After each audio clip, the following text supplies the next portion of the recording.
as county judge, I am the emergency management coordinator.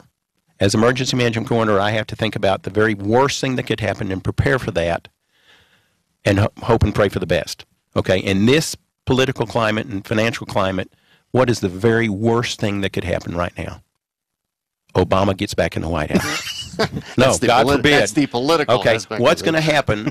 now I'm going to tell you my opinion. Okay, Obama has put executive orders and whatever other documents his minions have filed, and regardless of whether the Republicans take over the Senate, which I hope they do, he is going to make the United States Congress, and he's going to make the Constitution irrelevant.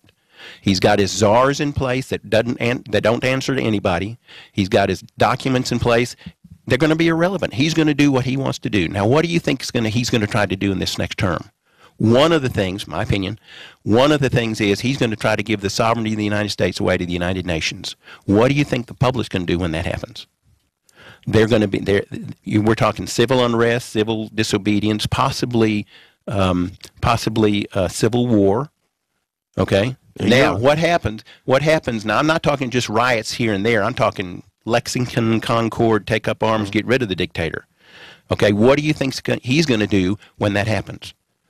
He's going to call in the UN troops, personnel carriers, tanks, and whatever. You don't have like a crystal ball. Hey, I've got to look at the worst case scenario. Okay, I don't want UN coming into Lubbock County, so I'm going to be standing in front of their personnel carriers and say, "You're not coming in here."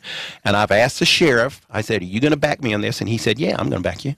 Well, I don't want a bunch of rookies back there who have no training and little equipment. I want seasoned veteran people who are trained, that got equipment, and even then, we may have 200 or 300 deputies facing maybe 1,000 UN troops. We may have to call out the militia